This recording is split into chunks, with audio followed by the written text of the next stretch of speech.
Hi, good evening. Welcome to Business Live. My name is Darryl Kwao. Coming up tonight, we speak exclusively to retiring Tallow Oil boss Aboagye-Wiafe. Also coming up this evening, Gutta wants government to set up revolving fund to support SMEs after COVID-19. And we continue our series on businesses hardest hit by COVID-19. We turn our attention to egg and cocoa farmers. And we've got details coming up. Do stay tuned.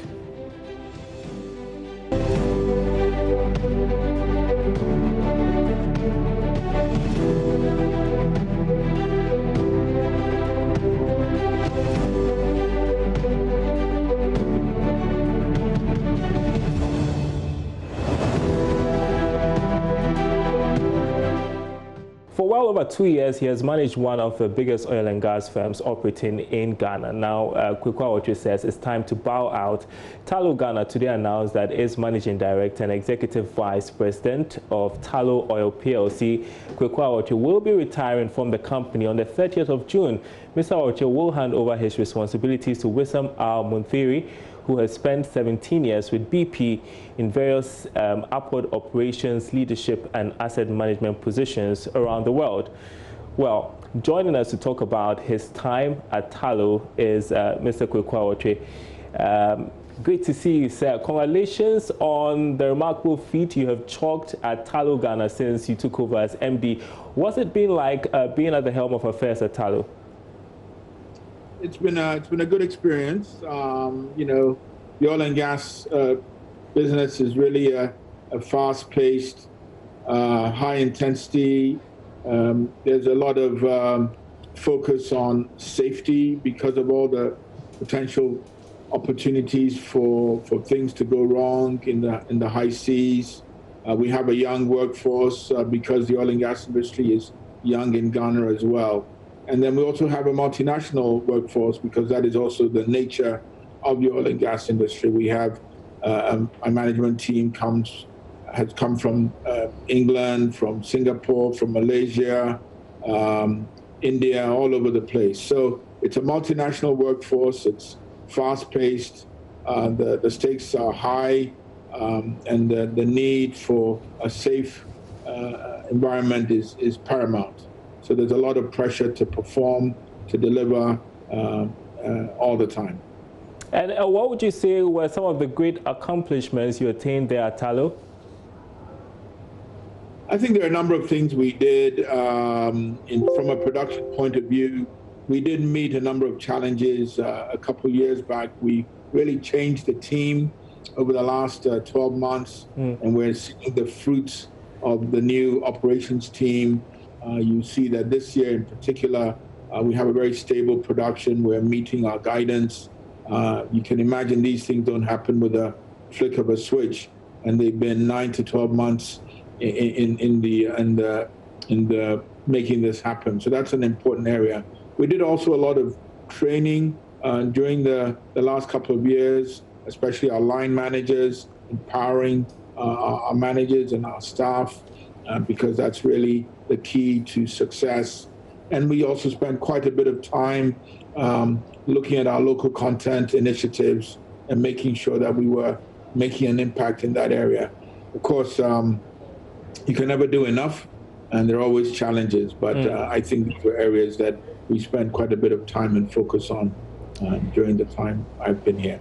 Of course, last thing I'd say is we did chalk 50 million barrels up from 10 in my time, and that was a great feat for us.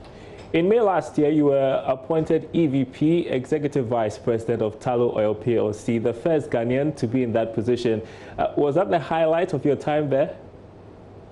Well, it was a great achievement from my point of view, and I think it was also great recognition from the company because the company basically understood and recognized that the Ghana business had to be at the executive table. So yes, it was a very high point. Previously, you were talking about some challenges while you were there. What were some of the challenges you had to deal with? Well, you know, currently the oil industry is going through some crisis in terms of the oil price. It's been at an all-time, a 20-year low. It's slowly climbing up above $30 this week. All of that is fairly recent. I think 6 months ago, we had some huge changes in the leadership. Our CEO, our head of exploration, and a number of our executive vice presidents also left. And some of that was just a culmination of many things that had happened over the course of time within the company and not just in Ghana. And so we've had to grapple with a lot of those. We've had to have let some people go over that period of time. And that's always difficult. I think the challenge today with the oil price where it is to make sure that the company survives and is liquid throughout the period. Well, while we talk about challenges, let's talk about COVID-19, because it's one of the current challenges the oil and gas industry has had to deal with, is dealing a blow to oil markets around the world. How do you anticipate this would affect the fortunes of the oil and gas industry here in Ghana? Well, it already has, hasn't it? I mean, the immediate impact of COVID is that it's brought down demand for global oil significantly. By some measures, at least 10 million barrels a day. The airlines aren't traveling. You know, a lot of reduction in even just car transportation. So we're already seeing that in terms of the price of oil globally, and that affects us. It means the revenues coming in for Tallow, the revenues coming in for the Ghana government have been low. In terms of the actual day-to-day operation, what we have had to do is make sure that we have a pipeline of making sure that our workers coming in offshore, coming in from abroad, can come in safely and reliably. We've been observing, first of all, we've been able to arrange with the government support charter flights to come in every 2 weeks to bring in our offshore workers. We're observing the quarantine requirements of government, so they come in for 14 days. We do a lot of testing before they come, when they come, after they come. And we're really pleased to say that so far there have been no incidents of tests, cases of COVID in the workforce, which also means that production has not been affected. And that's because of a lot of the checks that we put in place. And well, aside from the impact of COVID-19, are you excited about how far the country's oil and gas industry has come? What can we do better? You know, Tallow has played an important role in our quest to commercialize oil and gas. You know, when you think about it, the industry is really quite young in Ghana. This is the 10th year of commercial production. And that's not a long time when you look across to Nigeria, our neighbors. They've been doing it for 60 years. Even folks like Equatorial Guinea, they've been doing it for 30 plus years. So we've actually come quite a long way in terms of building really a brand new industry in a short period of time. You know, I like to believe that we can do a lot more. Last year, we opened up a bid round. We got some new investors trying to come in. And really the hope is that over the next 5 to 10 years, we can bring in more investment, more players, generate more production, and also expand the local industry. It doesn't help when the oil price is $30 a barrel, because very few firms can spend a lot of discretionary capital at those levels. But oil is cyclical, and one hopes is that even as it's gone down, it will slowly come back up, and then we can see some of these new investments coming in. If anybody should ask you what is the biggest or the greatest legacy you're leaving behind, what would you say? And for people who are wondering, what next for you after Tallow? So I think there are quite a few things that I'd like to believe I was a part of. I think one of the most important from a Tallow point of view, because I'm leaving and I'm handing over to somebody else, is we spent a lot of time over the last 12 months you know, working with government to make sure there was legislation in place to allow companies like Tallow, it was the case for Accra, to be able to explore areas that, because we had started production, were no longer available to us. And so that was evidenced in new legislation that was granted to Accra at the end of last year, but is also now available for Tallow, because we do have quite a number of areas within what we call our production area that we would like to exploit, we couldn't. But in addition to that, I like to believe we did, as I mentioned before, quite a lot of management training, empowering our workforce, trying to give opportunity to our young people, and I'm really quite proud of that. As just two things to mention. What's next? Stay tuned. When I know, I'll let you know as well. Well, wish you all the best, Mr. Kwaku, and it's been great speaking with you tonight. All the best in your next endeavor. Thank you very much. It's been a pleasure as well. Thank you. All right. Thank you. That was Kwaku, outgoing MD of Tallow Ghana. Now, over 100,000 eggs sit at the farm gates and various markets in the Ashanti region, getting rotten as an egg glut hits the country. The Ashanti region has the largest population of large-scale poultry farmers, numbering about 13. Now, COVID-19 is being blamed for the glut, and producers are appealing to government to pick them up. There's more in this report. Ghana currently produces about 78 million birds, well, in the poultry industry. And guess what? Over 80% of these birds are layers. It means several eggs in the market in these COVID times. Here in this poultry farm, we have more than 40,000 crates of eggs right here. And that's about a week's production. Well, the birds cannot wait. Because of COVID times, it will mean that these farmers will have to find somewhere to send their eggs. And to the markets, they are not being picked. We do have a problem because the market have been closed and the market women are not being allowed to sell their eggs. So it's causing us a huge problem. What kind of problem? Right now, for them to come for their eggs is a problem, and movements too is being restricted. Yeah. So how many eggs do you have now? And ideally around these times, how many eggs would you have had? We are having about 40,000 crates of eggs right now. And it's a big problem at this time. We are not able to sell them. Yep. At first, how many eggs would you have had by now? At least we will have about 4,000 eggs of trays per day. And so these 40,000 eggs are like eggs that have piled up for how many days? For a week now. Yeah. So what's going to happen? How are you going to dispose of these eggs? If things don't change, we have no option. We don't know how to dispose these eggs. For things to change. If things are to change, these eggs would have moved within a week. Yeah. Within a week, we will be able to dispose them off. How is this affecting your cost of production? You were telling me that at first you were selling the eggs at a certain cost. You've reduced it. Tell us about that. Because at first we thought the prices of the eggs were high. That's why we reduced it, but it's not the prices of the eggs. It's because of the market. Yeah. Right now the markets have been closed, that's why. Well, the full report will air on Wednesday on AM Business at 7:15. Do make a date.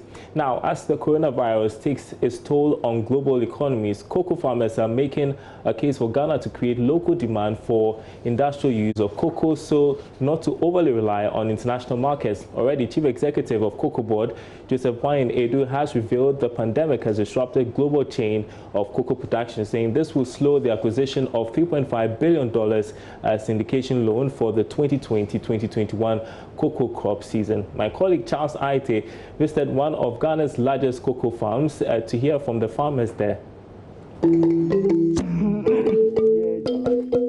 This is Kobo Farms, a 45-hectare cocoa farm at Achimtafo in the eastern region. This farm will be harvesting 160 cartons of cocoa beans this crop season.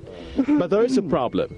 The novel coronavirus has led farmers here worried about the inability of their external buyers to engage in business.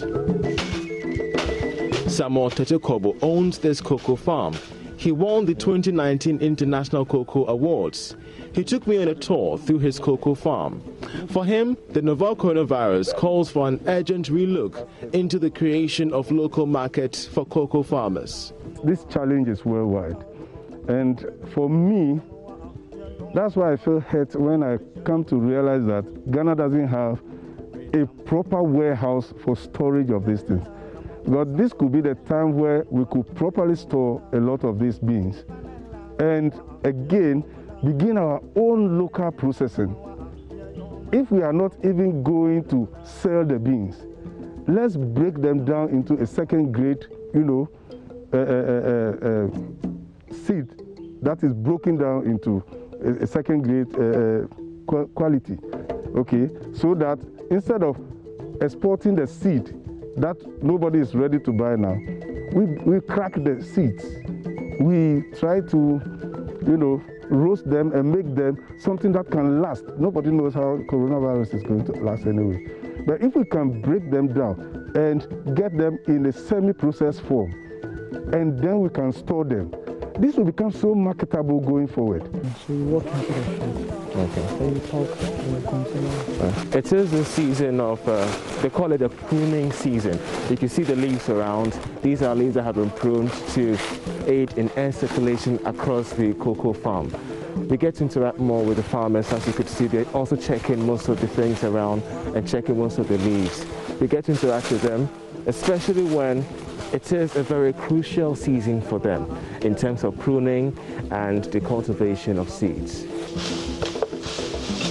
Busily trimming the branches of his cocoa trees, Amos, another cocoa farmer, explains the extent to which COVID-19 has disrupted his income.